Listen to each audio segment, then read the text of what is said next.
izina rya Data na Mwana na Mutima Mweranda. Uzogenda umvugire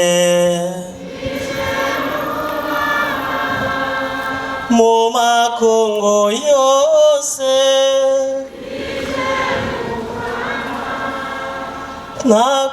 nakwitore yukere mu mbanye, ngumvugire mu makungu yose, naguhaye ubukuru bwo mu ntara zose,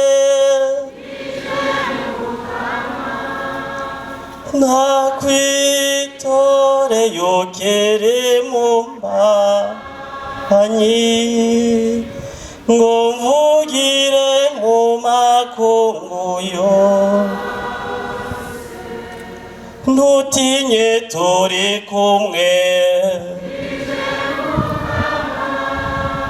nzoguhagarikira,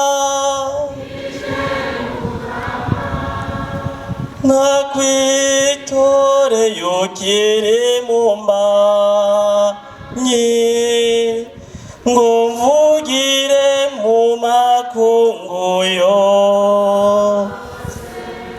Mana nzima, muvyeyi w'ikigongwe, wewe biganza vyuzuye urukundo, kuri uyu munsi turiko turasozera igisabisho cacu c'ubukengurutsi, turasubiye kugukorera ubwatsi, uko imisi twabaye muri iri hema ryawe gisezerano ntaco utatugiriye ciza. Twaragendagenze muri iri barabara ry'Igitega, turahimbagwa, uturinda isanganya, uturinda inyota n'inzara. Waratugaburiye ijambo ryawe ngo ritwubakire igihugu, ryubake imishaha yacu, ryongere dutume mu gikorwa cyo kukuvugira no kuguserukira. Erega uzomarira muri twebwe witoreye. Mana nzima, turabandanya twinovora kandi ukenguruka intsinzi wayabagumyabanga mu kwezi kwa gatanu no mu mezi akurikira, bize bigende gutyo nyene. Turagukuriye ubwatsi, wamutugirira neza, naho twe turi bamagara make, turizigiye ubushobozi buvuye iwawe, ntaco utazodushoboza ngo dushobore gusukurira igihugu cawe. Mukama, mu gihe twe turigina iyi ntsinzi, turatabiye rwose b'abagenzi bacu, bakongera kandi bakaba ari abavukanyi bacu bitwa abagumyabanga batiyemera. Bamwe ku murango twaba turi kumwe, mu mugoroba w'ijoro bakaja kunuranura, mbere bakibaza yuko bariko barabagarira zose, batazi uruzokwera kare. Bagirira ikigongwe kubwo abagumyabanga bari ngaha n'abari mu Burundi bose, turabasabiye ikigongwe. Erega niba twigishije ngo ntawe ushobora gukorera abami babiri, none abo bafise umutima uhuha turabashize mu minwe yawe, ngo bahe guhagarara bemye, bemange ico bari, mbere bareke gutinya guhimbagwa hamwe natwe mu gihe twigina intsinzi. Iyi ntsinzi si abayivunikiye gusa, ni intsinzi y'abarundi bose, ni intsinzi y'abagumyabanga n'abatarabagumyabanga. Bagira ikigongwe Mukama, kugira natwe ushobore kutugirira ikigongwe aho hose natwe tugabitanya. Mandima, turakweretse abavukanyi bacu bagumyabanga bizewe muri uku kwezi kwa gatanu, abagiye kwizegwa mu mezi akurikira, n'abazokwizegwa n'umukuru w'igihugu cacu.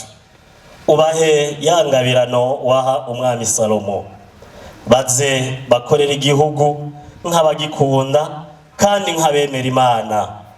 Ubataramurire sekibi yoza kubatandukanya n'ishaka ryawe, ngo ishusho ryiza berekana ry'abemera Imana, abagumyabanga bashize Imana imbere, bakayishyira mbere n'imbere mu mabwirizwa agenga iki gihugu cacu, ntirize ritose kare. N'umuhungu wiwe umuvyeyi wacu bazigame urukundo batanguye kwigisha mu Barundi rwo guhurumbira igisabisho cawe, ntiruze rutituke namba kiba icibutso kitazimangana mu mugambwe CNDD-FDD no mu bagumyabanga bose. Kandi n'abaducira imanza batabanyapolitiki Imana bariko barasenga niyahe baharire, ubereke ko ari wewe mama na nzima bakwiye kumenya gukunda no gukorera, kuko ni wowe umwami uganje, umwami usumba abandi bami bose.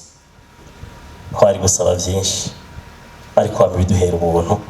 Turakweretse abavukanyi bose baje hano kuri iki gicaniro bavuye mu zindi ntara, babereye umugisha intara ya Gitega, baduhezagirire Mukama. Hezagira n'abanyagitega babakiriye, kuko nabo nyene bakiriye wewe. Turunamiye ubwiza n'ubuntu bw'Imana buri muri ayo mashusho yose yaganye iki kirimba c'Igitega. Turagukengurukiye, turagukuriye ubwatsi, ubandanye uduteza imbere ku mutima no ku mubiri. Inyigisho twakuye ngaha tuze tuyigendere, ivyo twigishijwe mu ngaburo duhaye ijambo ry'Imana bize bitwubakire igihugu, bitwubakire imitima, tubashe gutera imbere ku mutima no ku mubiri. Tubigusabishije Yesu Kristo umukama wacu.